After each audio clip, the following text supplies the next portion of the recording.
Welcome to physics plex YouTube channel. আজ আমরা কম্পন অধ্যায়ের দ্বিতীয় পার্ট পরবশ কম্পন এবং অনুনাদ কি বিষয়টা নিয়ে আলোচনা করব। ম্যাথামেটিক্যাল ডিরাইভ হবে, তার আগে একটা এক্সাম্পলের মাধ্যমে বুঝে নিই। মনে করো এক ব্যক্তি দোলনায় দোল খাচ্ছে, জাস্ট তুমি তাকে দুলিয়ে ছেড়ে দিলে, তাহলে কি হবে? দুলতে থাকবে এবং একটা সময় পর সে থেমে যাবে, কারণ বাধাজনিত বল উপস্থিত রয়েছে, বায়ুর বাধা, এখানে ফ্রিকশানের বাধা, পয়েন্ট অফ সাসপেনশানে, ঠিক? অর্থাৎ তার এনার্জি লস হচ্ছে। এটা হচ্ছে ড্যাম্পড অসিলেশন, যেটা আমরা আগের পার্টে পড়েছি। এবার আমি যদি এমন একটা সিস্টেম বানাই যে হারে এনার্জি লস হচ্ছে সেই হারেই যদি আমি একে এনার্জি প্রোভাইড করতে পারি, ঠিক এইভাবে প্রোভাইড যদি তাকে এনার্জি করতে পারি, তাহলে তার যে অসিলেশন বা তার যে বিস্তার সেটা সাস্টেন করবে, মানে চলতে থাকবে। তো কি করা হচ্ছে, যখনই এই দোলনাটা এই প্রান্তবিন্দুর দিকে আসছে তখনই আমি একে জাস্ট একটু করে ঠেলে দিচ্ছি, তাহলে আবার এদিকে চলে গেল, আবার আসছে, আবার যখন আসবে আবার ঠেলে দেবো। তো এইভাবে যে ফোর্সটা অ্যাপ্লাই করছি সেই ফোর্সটার নাম হচ্ছে এক্সটার্নাল ফোর্স। এবং দেখো এই ফোর্সটা কিন্তু একটা নির্দিষ্ট টাইম ইন্টারভ্যাল পর আমরা অ্যাপ্লাই করছি। এ যখন যাচ্ছে গিয়ে ফিরে আসছে তখন অ্যাপ্লাই করছি, সারা পথ জুড়ে আমরা অ্যাপ্লাই করছি না, তাই এর নাম হচ্ছে পিরিয়ডিক ফোর্স। তাহলে এই ফোর্সটাকে আমরা যেটা অ্যাপ্লাই করছি তার নাম এক্সটার্নাল পিরিয়ডিক ফোর্স, বাহ্যিক পর্যাবৃত বল। তো এর ফলে যে ভাইব্রেশন আমরা দেখতে পাবো, প্রথমে বস্তুটা তার নিজস্ব কম্পাঙ্কে কম্পিত হওয়ার চেষ্টা করবে, কিন্তু যেহেতু ড্যাম্পিং রয়েছে সিস্টেমে, তাই কিছু পরে এই যে বাইরে থেকে ফোর্সটা অ্যাপ্লাই করলাম তার কম্পাঙ্কে কম্পিত হতে থাকবে। এই ধরনের ভাইব্রেশনকে আমরা বলছি ফোর্সড ভাইব্রেশন, মানে বাইরে থেকে ফোর্স দিয়ে তাকে দোলানো হচ্ছে, ঠিক? এই যে এক্সটার্নাল পিরিয়ডিক ফোর্স, এফ সমান আমরা লিখব, যেহেতু এটা একটা periodic force, F naught sine বা কসও লিখতে পারো ওমেগা টি, একটা সাইনের ফাংশন হবে এই ফোর্সটা। যেখানে এফ জিরো কি? এফ জিরো হচ্ছে এই পর্যাবৃত্ত বলের অ্যাম্প্লিটিউড, ওমেগা কি? পর্যাবৃত্ত বলের অ্যাঙ্গুলার ফ্রিকোয়েন্সি। আর এই সিস্টেমের একটা ফ্রিকোয়েন্সি আছে ন্যাচারাল ফ্রিকোয়েন্সি, সেটাকে আমরা বলছি ওমেগা নট। এটা ওই সিস্টেমটার ন্যাচারাল অ্যাঙ্গুলার ফ্রিকোয়েন্সি। আর এটা এই ওমেগা হচ্ছে এই এক্সটার্নাল পিরিয়ডিক ফোর্সের অ্যাঙ্গুলার ফ্রিকোয়েন্সি। বোঝা গেছে? এটাই হচ্ছে ফোর্সড ভাইব্রেশন। এবার লক্ষ্য করো, যখন তুমি এবার অনুনাদ কি, যখন তুমি একে দোলাচ্ছ, দোলাতে দোলাতে এমন একটা পর্যায়ে আসবে, যখনই বল প্রয়োগ করবে দেখবে এটা সর্বোচ্চ উচ্চতা, মানে সর্বোচ্চ পর্যন্ত দুলতে থাকছে। মানে এই সিস্টেমের ওমেগা নট ন্যাচারাল ফ্রিকোয়েন্সি এবং তুমি যে ফ্রিকোয়েন্সি অ্যাপ্লাই করছো বাইরে থেকে ওমেগা, সেটা যখনই ম্যাচ করে যাবে বা ইকুয়াল হয়ে যাবে, তখনই দেখবে যে এর বেগ বেড়ে যাবে, প্লাস এর অ্যাম্প্লিটিউডও হয়ে যাবে ম্যাক্সিমাম, মানে দোলনাটা অনেক উঁচু পর্যন্ত উঠবে দুদিকেই। সেই কন্ডিশনটাকে বলা হয় রেজোনেন্স, অর্থাৎ অনুনাদ। তাহলে রেজোনেন্সে যদি কোনো বস্তুর তার ন্যাচারাল ফ্রিকোয়েন্সি তার এক্সটার্নাল পিরিয়ডিক ফোর্সের ফ্রিকোয়েন্সির সাথে ম্যাচ করে যায়, ঠিক তখন আমরা রেজোনেন্স দেখব, যেখানে ভেলোসিটি এবং অ্যাম্প্লিটিউড কিন্তু উভয়ই ম্যাক্সিমাম হয়। যেটা বলছিলাম সেখানে এখানে ছবিতে দেখানো হয়েছে, যখনই প্রান্তবিন্দুতে আসছে জাস্ট তাকে ঠেলে দেওয়া হচ্ছে, আবার যখন আসছে প্রান্তবিন্দুতে ঠেলে দেওয়া হচ্ছে। এটাই হচ্ছে আমার এক্সটার্নাল পিরিয়ডিক ফোর্স। এবার আমরা ম্যাথামেটিক্যাল ডিরাইভ করব। আগের লেকচারে আমরা দেখেছি কি, যে ড্যাম্পড অসিলেশনের ইকুয়েশন, সেখান থেকে আমরা ফোর্স অসিলেশন, যেহেতু এটা একটা ড্যাম্পড অসিলেশনের ওপর ফোর্স অ্যাপ্লাই করছি, তো এটা ফোর্স ভাইব্রেশনের ইকুয়েশনটা কীভাবে হয় দেখব। তার আগে আমরা ডেফিনেশনটা দেখে নিই। কী বলছে, কোনো কম্পনশীল বস্তুর উপর যদি বাহ্যিক কোনো পর্যাবৃত্ত বল ক্রিয়া করে, তবে বস্তুটি প্রথমে নিজস্ব কম্পাঙ্ক অনুযায়ী কম্পিত হতে চায়, কিন্তু কিছু সময় পরে বস্তুটি তার উপর ক্রিয়াশীল পর্যাবৃত্ত বলের কম্পাঙ্কেই কম্পিত হয়। এই ধরনের কম্পনকে পরবশ কম্পন বলে। মানে প্রথমে সে ওমেগা নটে কম্পিত হতে চাইছে, কিন্তু ড্যাম্পিং থাকার জন্য পরবর্তীকালে সে ওই যে এক্সটার্নাল পিরিয়ডিক ফোর্স ওমেগা তার কম্পাঙ্কেই কম্পিত হতে চায়। এই ধরনের কম্পনকে আমরা ফোর্সড ভাইব্রেশন বলছি। এবার আমরা ম্যাথামেটিক্যাল এক্সপ্লেনেশনটা দেখব। তো যখন আমরা ড্যাম্পড ভাইব্রেশন পড়েছিলাম সেই সময় সিস্টেমের ওপর দুটো ফোর্স কাজ করেছিল। একটা হচ্ছে রেজিস্টিভ ফোর্স, যেটা ছিল -kx ডিসপ্লেসমেন্টের সাথে প্রপোর্শনাল এবং বিপরীতমুখী, আর একটা ছিল ড্যাম্পিং ফোর্স FD, সেটা সমান আমরা লিখেছিলাম -bv, যেটা ভেলোসিটির সাথে প্রপোর্শনাল কিন্তু বিপরীত দিকে। তো সেখান থেকে m মাসের বস্তু যদি অসিলেট করে, যে ইকুয়েশন পেয়েছিলাম m d2x dt2 plus b dx dt plus kx is equal two 0 পেয়েছিলাম। এটা ছিল ড্যাম্পড অসিলেশন। এটা যেহেতু ফোর্স অসিলেশন, তো এই মোশনটাকে চালু রাখার জন্য আমাকে এক্সটার্নাল পিরিয়ডিক ফোর্স অ্যাপ্লাই করতে হচ্ছে, সেটা হচ্ছে F0 sin ওমেগা টি। ঠিক, এটা হচ্ছে আমার ইকুয়েশন। এবার তুমি এমটাকে নিচে ভাগ করে দিতে পারো।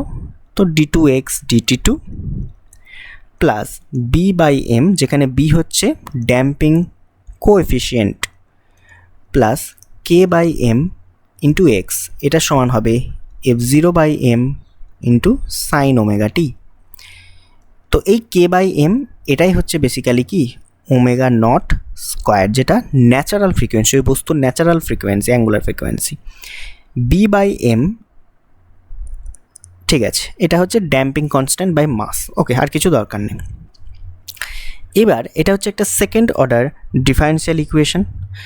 তো একে যদি সলভ করা হয়, এক্স বেরোবে ডিসপ্লেসমেন্ট ফ্রম মেন পজিশন। তো এক্সের ভ্যালু আসছে এ সাইন ওমেগা টি মাইনাস ফাই, যেখানে এ হচ্ছে ওই ফোর্সড ভাইব্রেশনের অ্যাম্প্লিটিউড। এই এর ভ্যালুটা কী হয় দেখে নাও, এ ইজ ইকুয়াল টু, আমি ডিরাইভ করছি না, ডাইরেক্ট লিখছি, F0 divided by root over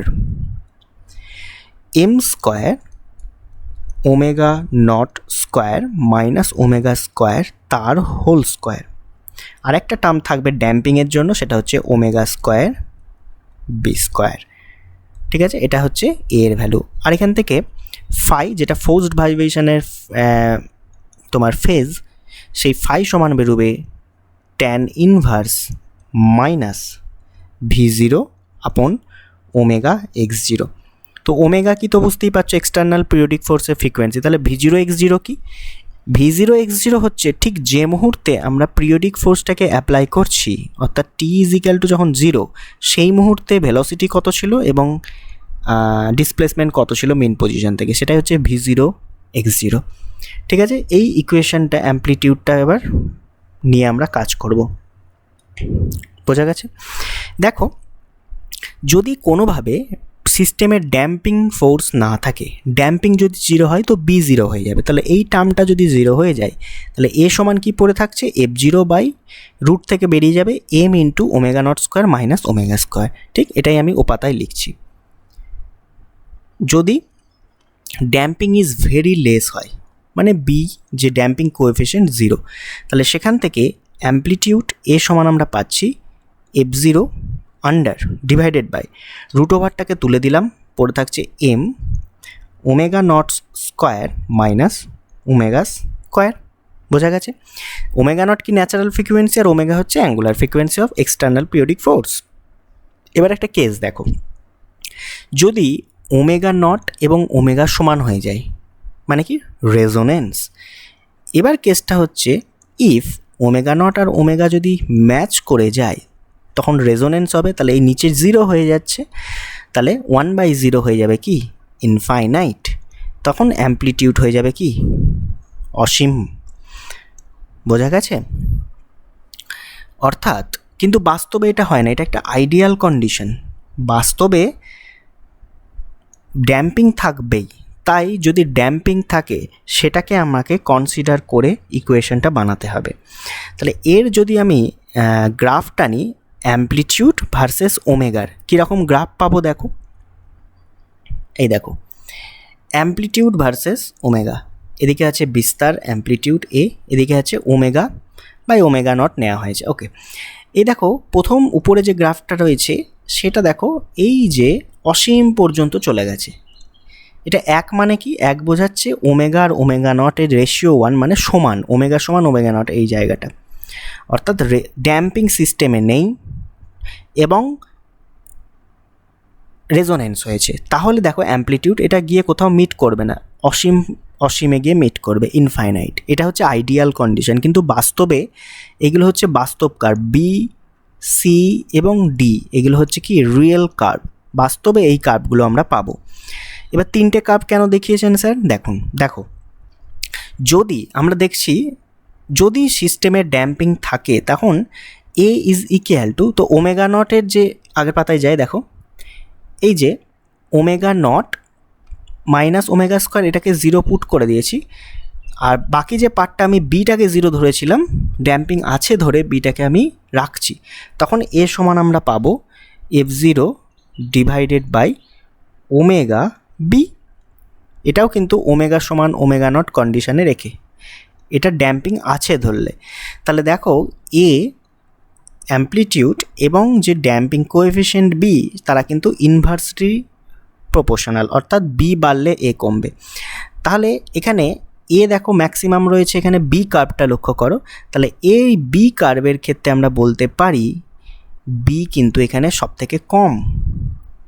একইভাবে সি কার্ভে বি মাঝারি, এই যে ডি কার্ভ সেটা হবে বি সব থেকে বেশি, বা ইনভার্স প্রপোর্শনাল, অর্থাৎ অ্যামপ্লিটিউড যত হাই হবে তার বি তত কম, মানে ড্যাম্পিং কোএফিশিয়েন্ট কম। ড্যাম্পিং কম তাই অ্যামপ্লিটিউড বেড়ে যাচ্ছে, এটাই তো স্বাভাবিক। সিস্টেমে যদি ড্যাম্পিং কম হয় তো অ্যামপ্লিটিউড বেশি হবে, সে বেশি দুলবে। বোঝা গেছে? এই হচ্ছে বিস্তার ভার্সেস ওমেগার কার্ভ।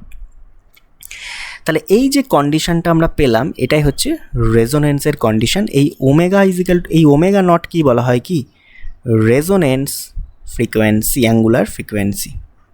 বোঝা গেছে? ওকে, এই যেটা বললাম সেটাই। তাহলে রেজোনেন্সে ওমেগা নট সমান হয় এবং অ্যামপ্লিটিউডের ভ্যালু পাই F0, এক্সটার্নাল পিরিয়ডিক ফোর্সের যে অ্যামপ্লিটিউড সেটা ডিভাইডেড বাই ওমেগা বি, অর্থাৎ এটা হচ্ছে resonance condition at omega equal to omega naught. বোঝা গেছে? তাহলে যদি এবার আমরা অ্যামপ্লিটিউড গ্রাফটা আমরা দেখেই নিলাম বেসিক্যালি, আরেকবার যদি দেখি আঁকা আছে মনে হচ্ছে,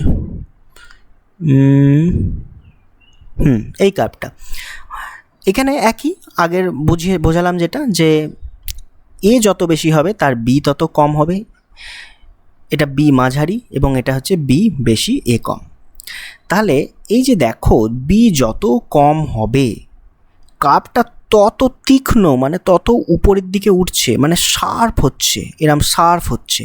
আর বি দেখো যত বেশি কার্ভটা, নিচের কার্ভটা দেখো তত ফ্ল্যাট হচ্ছে, মানে একটা পাহাড়ের চূড়া তৈরি হচ্ছে আর একটা মানে জাস্ট এরকম লেভেল তৈরি হচ্ছে, ফ্ল্যাট। এই কার্ভটাকে বলা হয় শার্প, এটাকে বলা হয় ফ্ল্যাট। তাহলে বি যত কম হবে কার্ভের শার্পনেস বা তীক্ষ্ণতা তত কিন্তু বাড়তে থাকবে। এটা কি বলা হয় শার্পনেস অফ রেজোনেন্স। এবং এই যে কার্ভ আমরা দেখতে পাচ্ছি এ ভার্সেস ওমেগা, সেটাকে বলা হচ্ছে কি রেজোনেন্স কার্ভ। এবং এটা মিন পজিশন, পিকটা আমরা সবসময় মিন পজিশনে পাবো এবং ওমেগার ভ্যালু এখানে কম, এখানে ওমেগার ভ্যালু ন্যাচারাল ওমেগা নটের থেকে বেশি।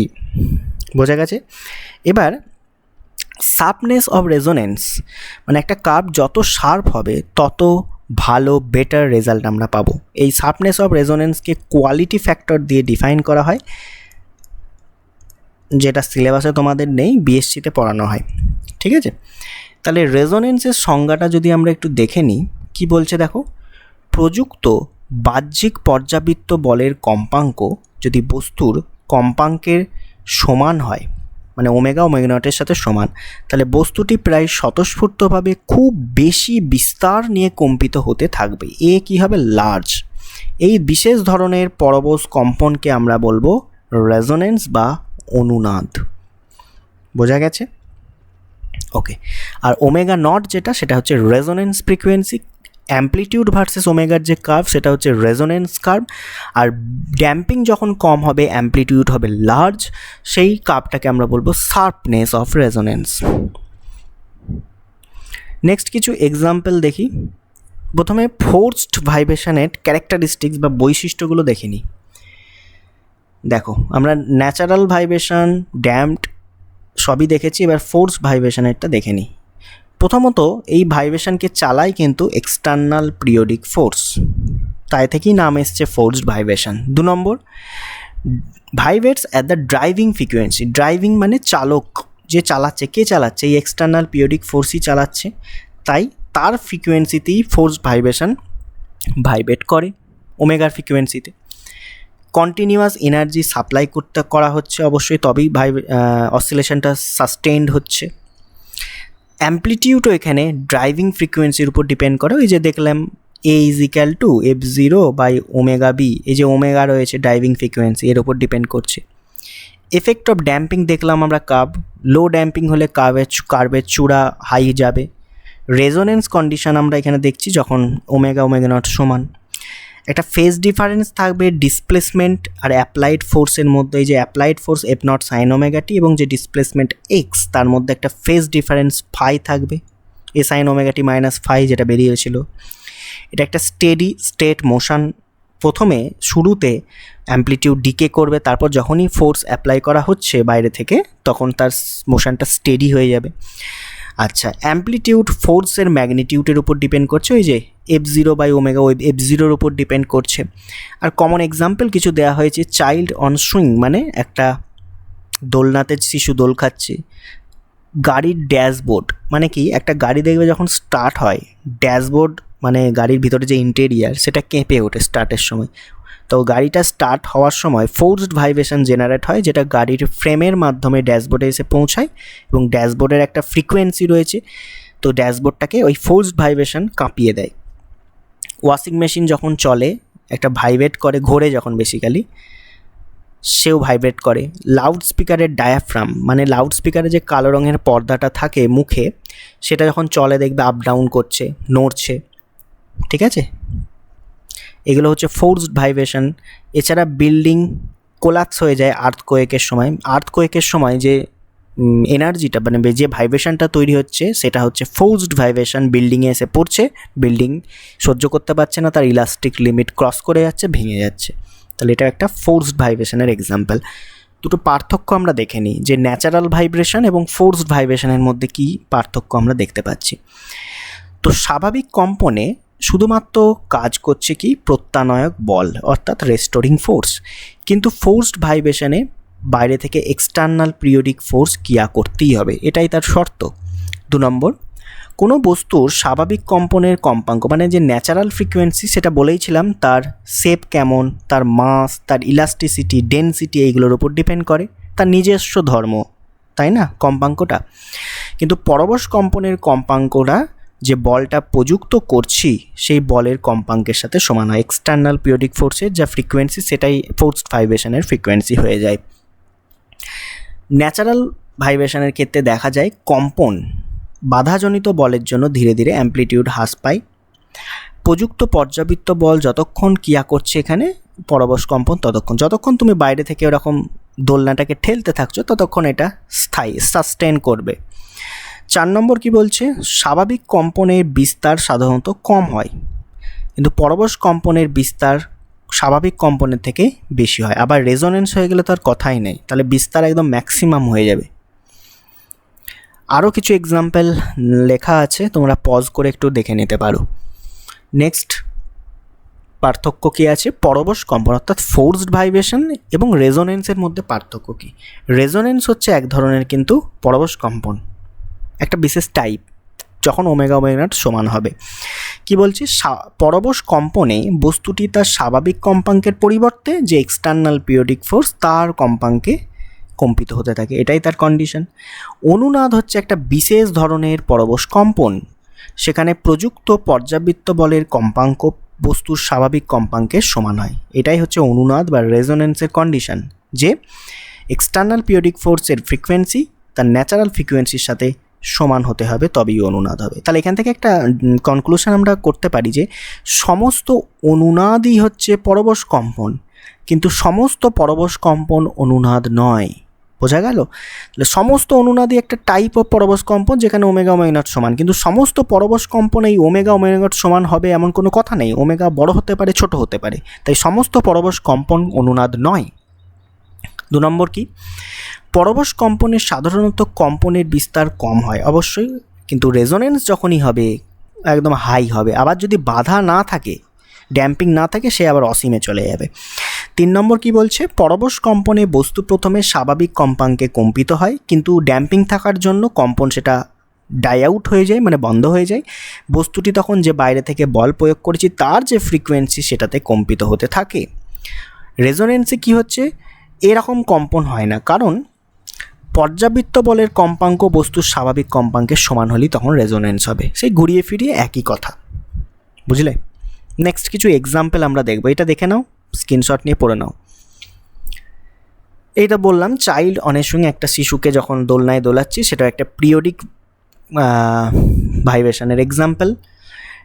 Opera singer breaking a glass, বা যারা ওপেরা গান গায় শুনেছো নিশ্চয়ই, ইউটিউবে সার্চ করে দেখবে কীরকম গলা তাদের। তার মুখের সামনে যদি কাঁচের গ্লাস রাখা হয়, তো কাঁচের গ্লাস এর একটা নিজস্ব কি রয়েছে বলো তো, ন্যাচারাল ফ্রিকোয়েন্সি রয়েছে ওমেগা নট, আর এর মুখ থেকে যে ফ্রিকোয়েন্সি বেরোচ্ছে ওমেগা। তো যখন এই দুটো সমান হয়ে যাবে তখনই রেজোনেন্স হবে। রেজোনেন্স হলে এর যে পার্টিকেলসগুলো রয়েছে, কণাগুলো রয়েছে কাঁচের গ্লাসে, সেগুলো খুব জোরে জোরে জোরে জোরে ভাইব্রেট করতে শুরু করবে এবং গ্লাসটা ভেঙে যাবে। বা এটা একটা স্পিকারের সামনেও একই ঘটনা ঘটতে পারে। এটা একটা রেজোনেন্সের এক্সাম্পল। সোলজার মানে ব্রিজের উপর দিয়ে মার্চ করতে করতে যেতে দেওয়া হয় না কেন? যেহেতু ব্রিজ, ধরো একটা ব্রিজ, এখানে কাঠের ব্রিজই দেখিয়েছি, তো কাঠের ব্রিজের কাঠের একটা কি রয়েছে, ইলাস্টিসিটি রয়েছে, শেপ রয়েছে। তো এদের মেটেরিয়ালটার একটা ন্যাচারাল ফ্রিকোয়েন্সি রয়েছে ওমেগা নট, এবং যখন সে মার্চ করতে করতে যাচ্ছে অনেকগুলো সৈন্য, তখন তাদের যে ফ্রিকোয়েন্সি ওমেগা সেটা এতই বেশি হয়, এবং সেটা যদি ওমেগা নটের সাথে আবার সমানও হয়ে যায়, তখন এই রেজোনেন্স তৈরি হবে এবং ব্রিজটা কোল্যাপস করবে, ব্রিজটা ভেঙে পড়ে যাবে।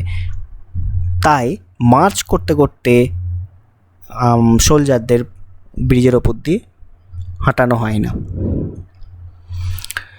এবার দুটো টিউনিং ফক বা সুরশলাকা নিয়েছো, ঠিক আছে, দুজনকারই সেম ফ্রিকোয়েন্সি। ধরো এটাকে যদি 200 হার্জের নাও, এটাও নিয়েছি 200 হার্জ, এবং একটা সুরশলাকার বাহুকে আমি আঘাত করলাম হাতুড়ি দিয়ে, তাহলে এখান থেকে একটা ফ্রিকোয়েন্সি সাউন্ড জেনারেট হবে, এবং সেই সাউন্ড ওয়েভ এর কাছেও, টিউনিং ফক বির কাছেও পৌঁছাবে। যেহেতু দুটোর ফ্রিকোয়েন্সি সমান, এও কি করবে, আওয়াজ করতে শুরু করবে। কারণ কি, দুজনকার ফ্রিকোয়েন্সি সমান, তো এর থেকে যে সাউন্ড বেরোবে তার যে ওমেগা হবে, এরও সেই ন্যাচারাল ফ্রিকোয়েন্সি ওমেগা নটের সাথে সমান হবে, অর্থাৎ একটা রেজোনেন্স তৈরি হবে, জোরে সাউন্ড শুনতে পাবে। রেডিও টিউনিং, এটা একটা ইলেকট্রিক্যাল রেজোনেন্সের এক্সাম্পল। দেখো, যেমন কোনো একটা এফএম স্টেশন, ধরো কি হতে পারে, 93.5 মেগাহার্জ, এটা হচ্ছে রেড এফএম। ঠিক, তুমি এটাকে প্রথমত রেডিওটা অন করলে, এবার এই যে এটা তো ভলিউমের নব, এই নবটা হচ্ছে টিউনিংয়ের নব, তো এই নবটাকে ঘুরিয়ে ঘুরিয়ে তুমি সেট করলে যে দাঁড়িগুলো থাকে, নিশ্চয়ই রেডিও দেখেছো তোমরা, সেটাকে আমি 93.5 মেগাহার্জ এফএম স্টেশনে টিউন করছি ঘুরিয়ে ঘুরিয়ে। এর অর্থ কি, রেডিওর যে ফ্রিকোয়েন্সি ওমেগা সেটা হচ্ছে ভ্যারিয়েবল, ভ্যারি করে, ক্যাপাসিটার আছে ভেতরে, ঘোরালে ক্যাপাসিটারের ক্যাপাসিটি চেঞ্জ হয়, ক্যাপাসিটেন্স চেঞ্জ হয়, ওমেগা চেঞ্জ হচ্ছে। তো ভ্যারি করে করে যখনই এই রেডিওর ফ্রিকোয়েন্সি 93.5 মেগাহার্জ রেডিও স্টেশন যেটা ব্রডকাস্ট হচ্ছে তার সাথে সমান হয়ে যাবে, ঠিক তখনই তুমি এই রেডিও স্টেশনটা শুনতে পাবে, কারণ রেজোনেন্স হচ্ছে, এবং রেজোনেন্সে কি হচ্ছে, অ্যাম্প্লিটিউড হাই হয়ে যাচ্ছে, এবং অ্যাম্প্লিটিউড ইন্টেন্সিটি কিন্তু এই অ্যাম্প্লিটিউডের স্কোয়ারের ওপর ডিপেন্ড করে, অর্থাৎ সেই চ্যানেলটা তুমি ভালোভাবে শুনতে পাবে, ক্লিয়ার, ক্রিস্টাল ক্লিয়ার সাউন্ড আসবে, ইন্টেন্সিটি ভালো আসবে। এটা হচ্ছে একটা রেজোনেন্সের এক্সাম্পল, বোঝা গেছে। আবার চ্যানেল চেঞ্জ করবে, ঘুরতে ঘুরতে 98.3 রেডিও মির্চি, সেখানে গিয়ে শুনতে পাবে, বুঝতে পেরেছো। নেক্সট হচ্ছে হেলমোজ রেজোনেটর। হেলমোজের অনুনাদক কি? তিনি ছিলেন এক জার্মান বিজ্ঞানী, তিনি এরকম একটা যন্ত্র, ইনস্ট্রুমেন্ট আবিষ্কার করেছিলেন, কীরকম, অনেকটা কলসির মতো দেখতে, এক মুখটা একটু চওড়া আর একটা মুখ হচ্ছে সরু, ঠিক আছে। কি তৈরি করেছিলেন? এটাকে বলা হয় গলা, এটাকে বলা হচ্ছে কান, মানে এখানে কান রেখে শুনবো আর এখান দিয়ে সাউন্ড পাস করব। তিনি স্বর মানে অনেকগুলো ফ্রিকোয়েন্সির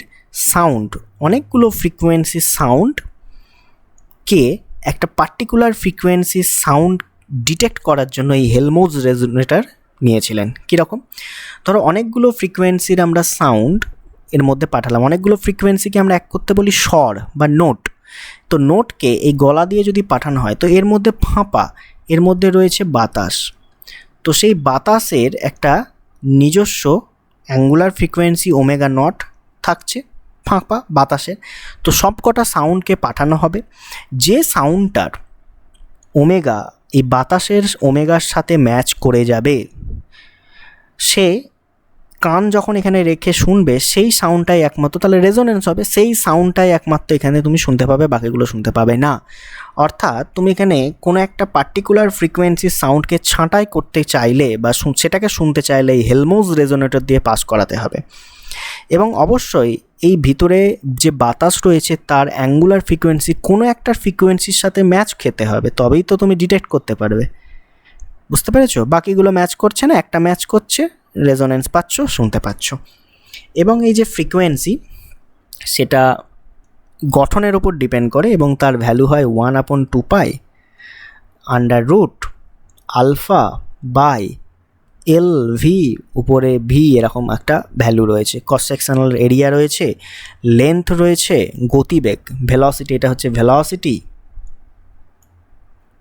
অফ সাউন্ড, এগুলো রয়েছে। আর স্মল ভি হচ্ছে আয়তন, ঠিক আছে? স্মল এল হচ্ছে গলার লেন্থ, এইসব আছে, তোমাদের প্রয়োজন নেই, আমি তো লিখে দিলাম। এটা হচ্ছে হেলমোলটজ রেজোনেটর, ঠিক আছে? তো নেক্সট লেকচারে আমরা একটা গানের ক্লাস হবে, অর্থাৎ মিউজিক্যাল সাউন্ড নিয়ে আলোচনা করা হবে, যেখানে থাকবে হারমোনিক্স কি, ওভারটোনস কি, ফান্ডামেন্টাল টোনস কি, সারেগামা পাধানিসা, ওদের ফ্রিকোয়েন্সি রেশিও কি, লাউডনেস, ইন্টেন্সিটি, টিম্বার বা কোয়ালিটি, ফ্রিকোয়েন্সি বা পিচ, এই বিষয়গুলো নিয়ে ডিটেলসে আলোচনা হবে নেক্সট লেকচারে। তো আজকে ধন্যবাদ এই লেকচারটা দেখার জন্য।